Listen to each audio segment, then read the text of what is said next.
গঙ্গা ও পার্বত্য চট্টগ্রাম এবং ট্রানজিট চুক্তি। ভারতের পশ্চিমবাংলার মুখ্যমন্ত্রী জ্যোতি বসু 1996 সালের শেষের দিকে বাংলাদেশ সফরে এলেন। মুখ্যমন্ত্রী জ্যোতি বসু বাংলাদেশে এসেই সরাসরি প্রধানমন্ত্রী শেখ হাসিনার সরকারি বাসভবন গণভবনে চলে এলেন। প্রধানমন্ত্রী শেখ হাসিনার যে কয়জন ভারতীয় অভিভাবক আছেন, পশ্চিমবাংলার মুখ্যমন্ত্রী জ্যোতি বসু তাদের মধ্যে অন্যতম। শুধু অন্যতমই নয়, শেখ হাসিনা পরিবারের ভারতীয় অভিভাবকদের মধ্যে জ্যোতি বসু সবার শীর্ষে। প্রধানমন্ত্রী শেখ হাসিনা এবং শেখ রেহানা সপরিবারে যখন ভারতে ছিলেন, তখন ভারতীয় মুরব্বী বা অভিভাবকদের মধ্যে জ্যোতি বসুর সান্নিধ্য ও স্নেহ পেয়েছেন সবচেয়ে বেশি। জ্যোতি বসু পিতৃতুল্য স্নেহ, মমতা ও সান্নিধ্য দিয়ে গড়ে তুলেছেন শেখ হাসিনা ও শেখ রেহানাকে। 1981 সালের 17 মে বাংলাদেশে ফিরে আসার পর শেখ হাসিনা যতবার ভারতে গিয়েছে, প্রতি বছর 3-4 বার তো যেতেনি। মূলত মুখ্যমন্ত্রী জ্যোতি বসু সাথে সলা পরামর্শের জন্যই গিয়েছেন। জ্যোতি বসুদের বহু সাধনার ফসল আজ শেখ হাসিনা বাংলাদেশের প্রধানমন্ত্রী। ভারতের পশ্চিমবাংলা রাজ্যের সেই মুখ্যমন্ত্রী জ্যোতি বসু আজ এসেছেন বাংলাদেশের প্রধানমন্ত্রী শেখ হাসিনার বাসভবন গণভবনে। গণভবনের ঘরে ঢুকতেই আগে থেকেই প্রস্তুত হয়ে থাকা প্রধানমন্ত্রী শেখ হাসিনা দৌড়ে এসে জ্যোতি বসুর পায়ে পড়ে পদধূলি দিলেন। দীর্ঘদিন পর পিতা ঘরে এলে নাবালিকা কন্যা যেভাবে ছুটে এসে পিতার পায়ে ধরে, ঠিক সেইভাবে প্রধানমন্ত্রী শেখ হাসিনা জ্যোতিবাবুর পায়ে পড়লেন। অতঃপর দোতলায় খাস কামরায় নিয়ে বসালেন এবং আগে থেকে তৈরি করে রাখা নানা ধরনের খাবার প্রধানমন্ত্রী শেখ হাসিনা নিজেই পরিবেশন করে জ্যোতি কাকাকে খাওয়াতে লাগলেন। জ্যোতি কাকা খেতে খেতে পারিবারিক, রাজনৈতিক এবং ভারত বাংলাদেশের দ্বিপাক্ষিক বিষয়ে কথা বলতে থাকলেন। এক পর্যায়ে জ্যোতিবাবু বললেন, দেখো মা, গঙ্গার জলটল কিছু পাবে না। আমি পাই না, তুমি কিভাবে পাবে? আমি প্রধানমন্ত্রী দেব গৌড়ের সাথে আলোচনা করে রেখেছি, তুমি গঙ্গা চুক্তি করে ফেলো। তাতে করে তুমি জল না পেলেও তোমার বিরোধীরা গঙ্গার জল বলে রাজনৈতিক ইস্যু আর তৈরি করতে পারবে না। এই সুবিধাটা তুমি পেয়ে যাবে। 20-30 বছরের একটা চুক্তি করে দেব। তুমি আবার প্রথমেই 20-30 বছরের কথা বলতে যেও না। তুমি বলবে 5 বছর মেয়াদের গঙ্গা চুক্তি করতে যাচ্ছ। তোমার বিরোধীরা এই 5 বছর মেয়াদ নিয়ে চিল্লাচিল্লি করতে থাকবে। পরে আমি 20-30 বছরের মেয়াদের চুক্তি করে দেব। কেন্দ্রীয় প্রধানমন্ত্রী ও জলমন্ত্রীর সাথে আমার এরকমই কথা হয়েছে। তুমি এভাবেই কাজ চালিয়ে যাও। আর একটা কথা মা, পার্বত্য চট্টগ্রামের উপজাতিদের সাথে তুমি সহসা একটা চুক্তি করে ফেলবে। ওদের রেভিনিউ, খাজনা, ট্যাক্স ওদের থাকবে, ওদের কর্মচারী ওদের থাকবে। ওখানে কখনো তুমি কিছু করতে চাইলে উপজাতিদের অনুমতি নিয়ে করবে। এটা আমি কেন্দ্রীয় প্রধানমন্ত্রী, স্বরাষ্ট্রমন্ত্রী, প্রতিরক্ষামন্ত্রী এবং পার্বত্য চট্টগ্রামের উপজাতীয় নেতাদের সাথে কথা দিয়েছি। যথাশীঘ্র সম্ভব তুমি পার্বত্য উপজাতিদের সাথে এই চুক্তি সম্পাদন করবে। এই চুক্তির নাম দেবে শান্তি চুক্তি। এতে তোমারও লাভ হবে। তুমি প্রচার করবে দীর্ঘদিনের যুদ্ধ, লড়াই আর অশান্তি দূর করে শান্তি চুক্তি করেছ। সারা দুনিয়ায় তোমার পক্ষে শান্তি রব উঠবে। তোমার নামে বাহাবা চলবে। বলা যায় না, তুমি নোবেল পুরস্কারও পেয়ে যেতে পারো। বাংলাদেশের প্রধানমন্ত্রী শেখ হাসিনা সুবোধ বালিকার মতো শুধু জি কাকা বলতে লাগলেন। জ্যোতি কাকা বললেন, আর একটা কথা, লাভ তোমার হবে। বলো তো কি লাভ? ওরা খুশি হবে। ওরা খুশি হলে কি হবে? পার্বত্য চট্টগ্রাম পার্লামেন্টের 3 আসনই স্থায়ীভাবে তুমি পাবে, যেমন গোপালগঞ্জের 3টি আসনই পাও। আর ভারতকে করিডোর দেওয়া, ট্রানজিট দেওয়া, নৌবন্দর দেওয়া, এসব তো তোমার পিতার সাথে আমাদের পাকা কথা হয়েছিল। তুমি এখন তোমার সুবিধাজনক সময়ে আমাদের এগুলো দিয়ে দাও। বেশি দেরি করো না, কিন্তু বেশি দেরি করলে আবার দিল্লির দিকে ভুল বোঝাবুঝি হতে পারে, বুঝলে?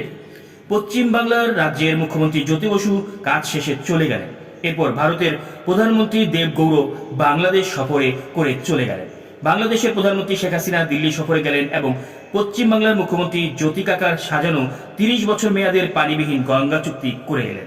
এরপরই প্রধানমন্ত্রী শেখ হাসিনা তার ফুফাতো ভাই মহান জাতীয় সংসদের বকলম চিফ হুইপ মাতাল আবুল হাসনাত আবদুল্লাহকে প্রধান করে পার্বত্য চট্টগ্রাম বিষয়ক কমিটি করলেন এবং জ্যোতিবাবুর নীল নকশা অনুযায়ী রাজস্ববিহীন, রাজকর্মচারীবিহীন এবং রাজকর্তৃত্ববিহীন পার্বত্য চট্টগ্রাম শান্তি চুক্তি করলেন।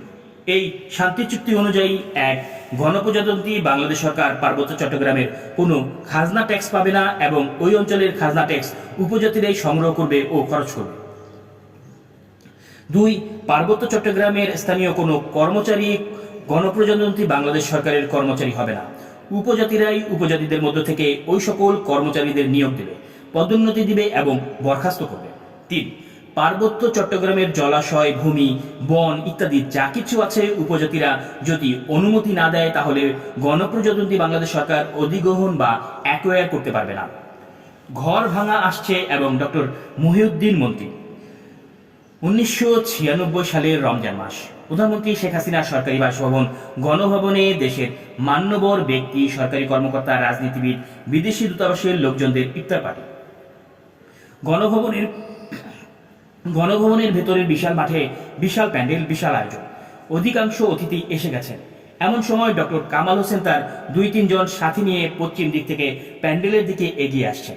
প্যান্ডেলের পূর্ব দিকের শেষ প্রান্তে বসে থাকা প্রধানমন্ত্রী শেখ হাসিনা এটা দেখা মাত্র চিৎকার করে ডক্টর কামাল হোসেনের দিকে হাত উঠিয়ে বলে উঠলেন, ওই যে ঘর ভাঙা আসছে, ঘর ভাঙা আসছে, এই ঘর ভাঙাকে দূরে বসা, ঘর ভাঙা যেন আমার কাছে আসতে না পারে, ঘর ভাঙাকে দূরে বসা। এপিএস বাহাউদ্দিন নাসিম ডক্টর কামাল হোসেনকে প্যান্ডেলের পশ্চিম পাশের এক কোণে একটি টেবিলে নিয়ে বসালেন। প্রধানমন্ত্রী শেখ হাসিনা ঘুরে ঘুরে ইফতার পার্টিতে আগত অতিথিদের খোঁজ খবর নিচ্ছেন, সৌজন্য বিনিময় করছেন, কিন্তু ডক্টর কামাল হোসেনের দিকে গেলেন না। প্যান্ডেলের এক টেবিলে অন্যান্য স্টাফদের সাথে মাথা নিচু করে বসে আছেন প্রধানমন্ত্রীর মুখ্য সচিব ডক্টর মহিউদ্দিন খান আলমগীর। প্রধানমন্ত্রী শেখ হাসিনা যখন এদিকে এলেন, ডক্টর মহিউদ্দিন খান আলমগীর হাওয়া ছেড়ে চেয়ার থেকে উঠে দাঁড়িয়ে পড়লেন এবং এমনভাবে প্রধানমন্ত্রী শেখ হাসিনাকে সালাম দিলেন যে এটা সালাম না, পায়ে হাত দিয়ে কদম বুঝি একেবারে ধারে কাছের লোক ছাড়া অন্য কেউ তা বুঝতে পারলেন না। ইফতার পার্টির অনুষ্ঠান শেষে গণভবনের নিচতলার 5 নম্বর ড্রয়িং রুমে বসে প্রধানমন্ত্রী শেখ হাসিনা ইফতার পার্টিতে আসা তার কয়েকজন আত্মীয়দের সাথে আলাপ করতে গিয়ে বললেন, ডক্টর মহিউদ্দিন খান আলমগীরকে মন্ত্রী বানাতে হবে। মোটরসাইকেল আলোহী বলল, মহিউদ্দিন খান আলমগীরকে মন্ত্রী বানাবেন কি জন্য? প্রধানমন্ত্রী শেখ হাসিনা বললেন, আমার ক্ষমতায় আসার পেছনে মহিউদ্দিন খান আলমগীরের অনেক অবদান রয়েছে। মোটরসাইকেল আরোহী বলল, ডক্টর মহিউদ্দিন খান আলমগীর রাজদ্রোহী। মাত্র কিছুদিন আগে সরকারের একজন কর্মকর্তা হয়েও মহিউদ্দিন খান আলমগীর সরকারের বিরুদ্ধে বিদ্রোহ করেছে। তাকে মন্ত্রী করলে তা সরকারের বিরুদ্ধে বিদ্রোহের পুরস্কার হিসেবে পরিগণিত হবে এবং এটা সরকারের বিরুদ্ধে বিদ্রোহের পুরস্কারের উদাহরণ হয়ে থাকবে। আপনার সরকারের অনেক সরকারি কর্মকর্তা আছে যারা আপনাকে পছন্দ করে না। সরকারের বিরুদ্ধে বিদ্রোহের পুরস্কারের এই উদাহরণ হয়ে থাকলে সুযোগ পেলেই তারাও আপনার সরকারের সাথে বিদ্রোহ করবে।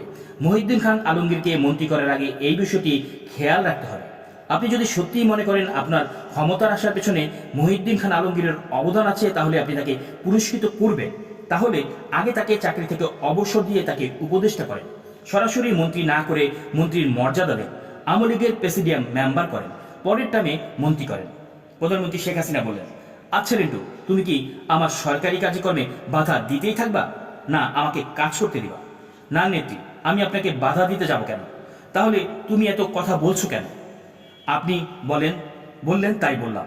এখানে তো আরো অনেকেই আছে, কেউ তো তোমার মতো বাধা দিচ্ছে না, তুমি এত কথা বলছো কেন? আগে থেকেই বলে এসেছি, পুরো অভ্যাস, তাই বলি। আগে বলেছো তখন আমি শেখ হাসিনা ছিলাম, এখন আমি প্রধানমন্ত্রী। যতদিন আমি আপনার সাথে আছি ভালো মন্দ বলে যাব, শোনা না শোনা, করা না করা আপনার ব্যাপার।